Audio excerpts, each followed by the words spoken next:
Pow! Welcome back to the channel, Dan Who Reviews. My name is, of course, Dan W. Make sure you are following me on Instagram at It's Dan Who. Today, our Marvel Legends reviews continue with this Marvel Studios, the first 10 years anniversary line of figures, and it is number 1 out of 10. It is Tony Stark and Iron Man Mark 1 from the very first Iron Man film that kicked the MCU off 10 years ago, way back in 2008. Crazy how time flies. In this review, I'm also going to do a little showcase of my Iron Man Hall of Armor display, as I sort of need to find a home for Mark 1.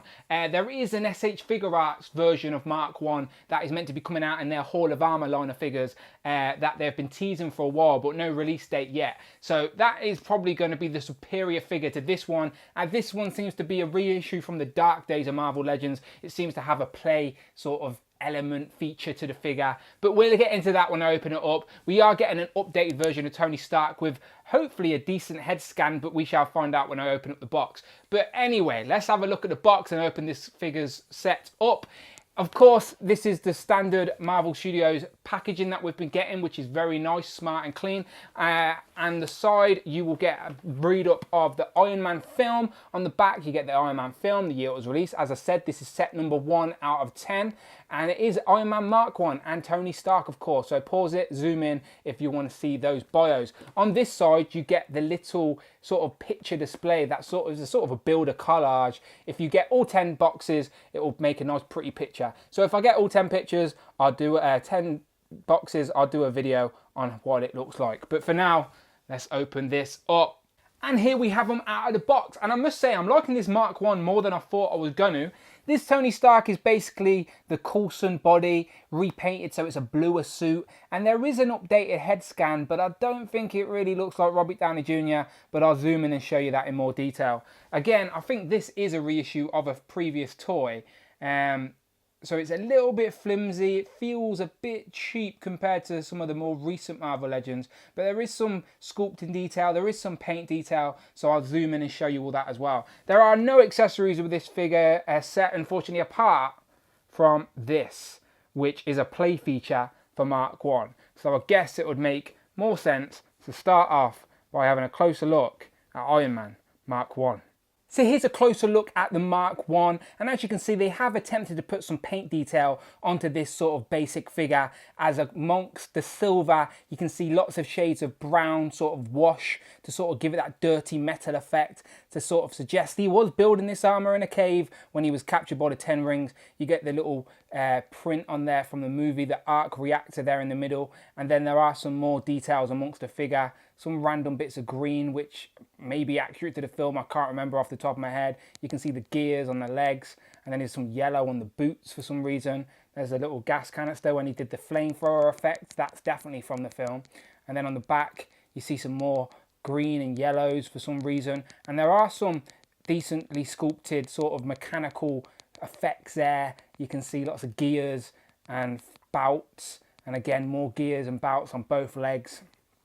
So there are, for a basic figure, there is some decent sculpted detail, and they have tried to make that pop with some paintwork.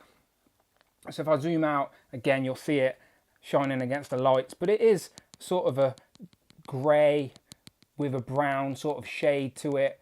Yeah, it's all right. Again, better than I thought. There is articulation with this figure as well. It's not amazing, but there is a waist sort of swivel that will go a little bit. There's no crunch or anything, but the head has articulation, but only left and right. I do want to mention that this head looks tiny as well. I don't think a human head could possibly fit in that tiny bucket of a helmet, but whatever. The arms look quite skinny as well, but they do articulate out nearly 90 degrees. There is some sort of joint in the elbows, but it's so bulky, it hardly moves. So you can get the arm stretch, but you can't sort of bend them much at all. The legs do kick out a little bit, so there is articulation there.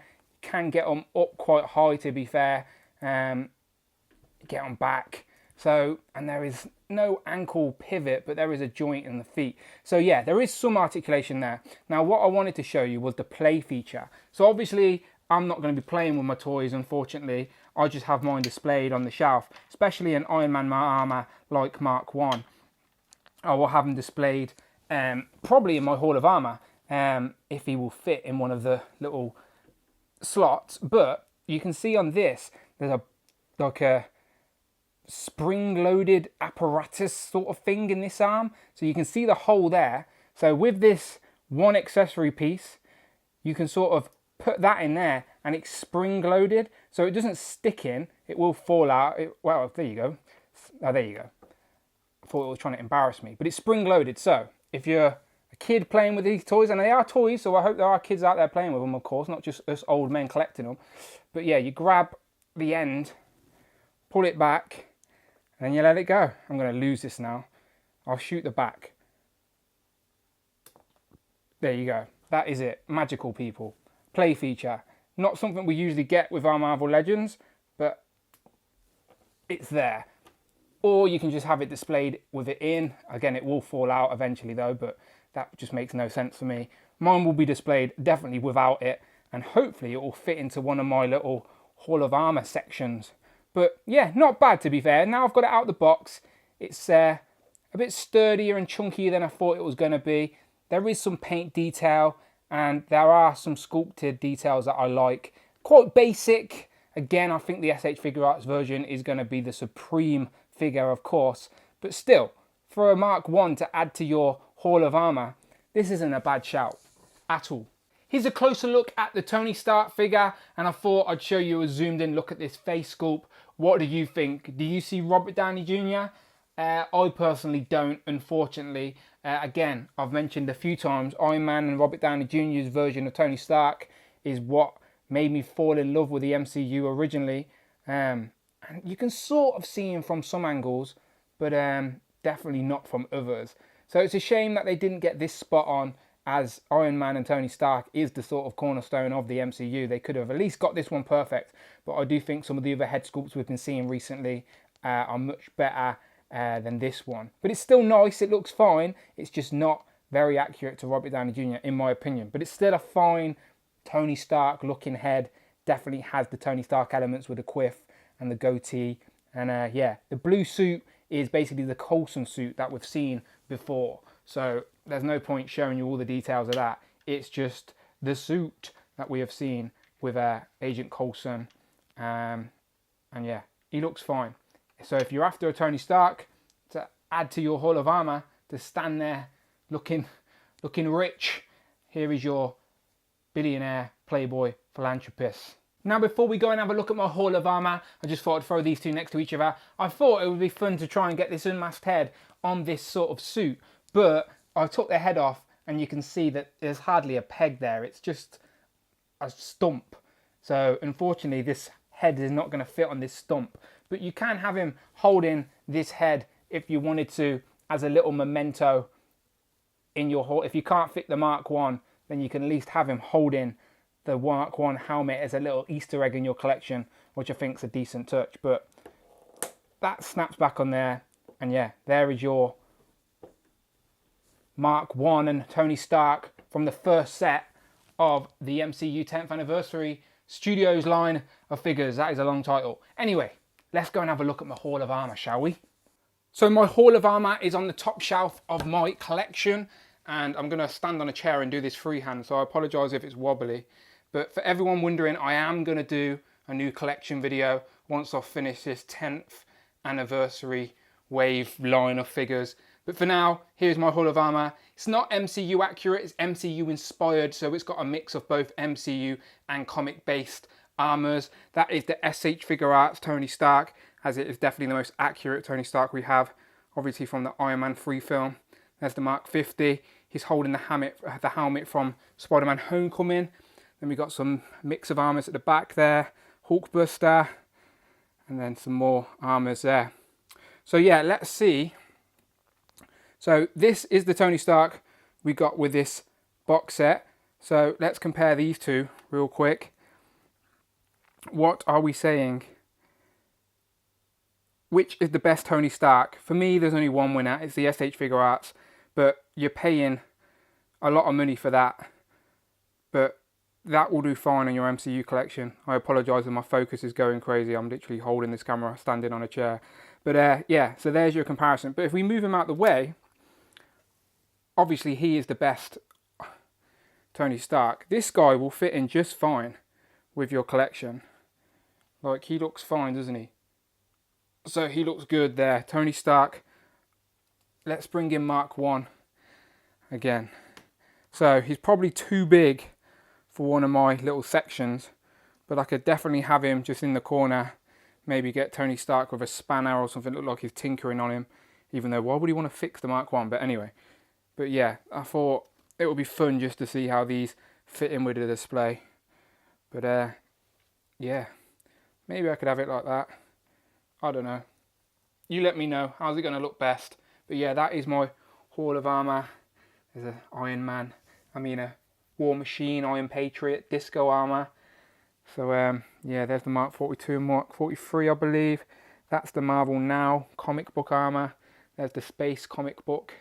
And when he joined the Guardians of the Galaxy. Homecoming armour, Civil War. So yeah, I need to get hold of the SH Figure Arts Hall of Armour pieces, but they're so expensive.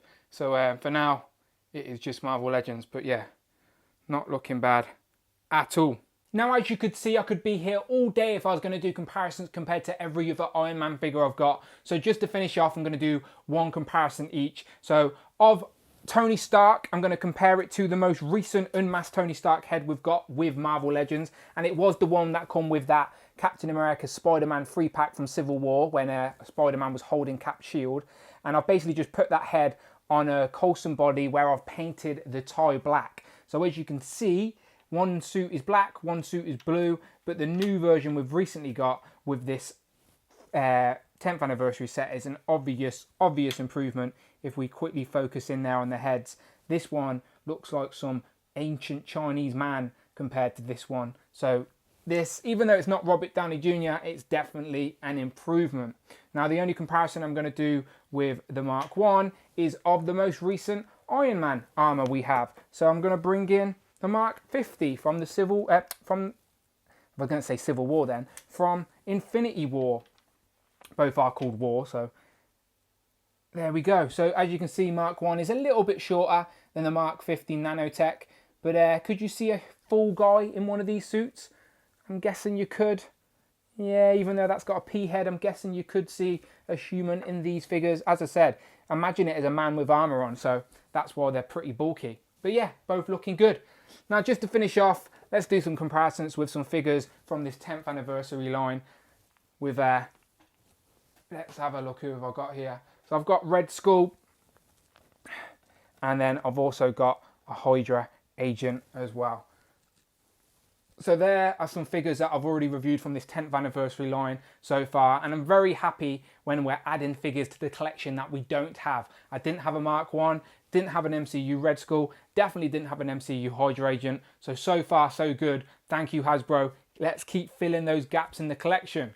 But let me know what you think in the comments below. A lot of people are saying they're going to skip this set, but again, if you're a true fan, then you're definitely going to get hold of this figure, especially if you're trying to build a Marvel Legends Hall of Armour. But you let me know in the comments below. Always curious to hear your thoughts and opinions. But as always, people, make sure you hit that subscribe button and, of course, that notification bell, as hopefully lots more reviews to come from this Marvel Studios line.